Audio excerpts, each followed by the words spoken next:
The truth is that I'm pretty basic when it comes to being convinced to play a game. I saw an email for CyberTrash in my inbox, I took a quick glimpse at it, and I knew I wanted to request a key.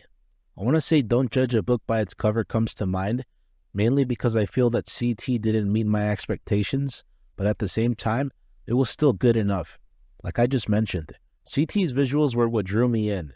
Early on, the tutorial reminded me of Terraria. Having played over 100 hours of that game, that's a good thing. I was also reminded of Judge Dredd not only because of the visuals, but the overall gameplay and the cyberpunk setting. I'm sure that Dredd diehards will probably think to themselves that Judge Dredd's a different kind of subgenre, but that's not up to me to decide. Either way, I was good to go with what CT established early on. Unfortunately, I can't say the same about CT's controls. The truth is that I felt that they were kind of stiff. One particular mechanic that stood out to me was the dash/dash jump that's heavily used throughout CT. I thought that CT relied on the dash jumps too much to get around. Some jumps should have been doable without having to make use of this mechanic. It was possible to upgrade your jumping ability, but despite doing so, I still had to fall back on this dash jump. It bothered me because a double jump could have been simpler to deal with. It's one thing to complain about a mechanic when you're not actively using it, but there were moments where there was no way getting around having to use it. I like that CT featured cool platforming challenges, mainly because they came off as side content and you'd get more resources.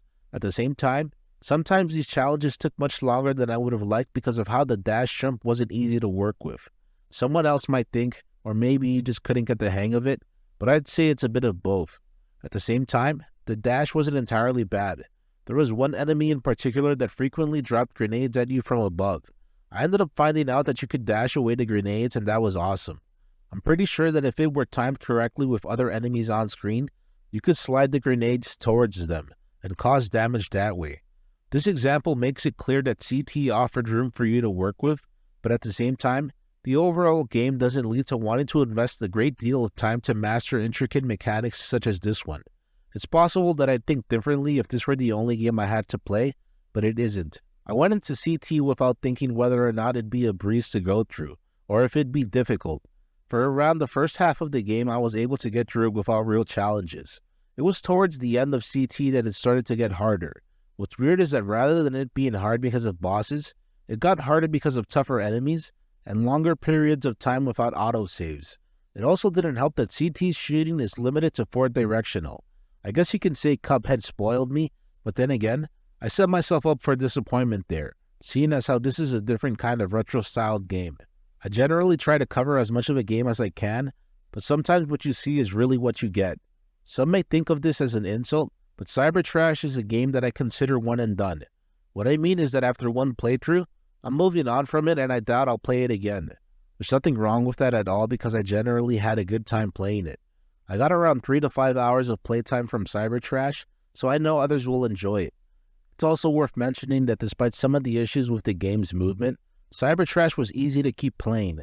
I've reviewed some games that were a real slog to get through, and though I definitely encountered frustrating moments more than I thought I would, I didn't feel forced to keep playing. CyberTrash won't appeal to everyone.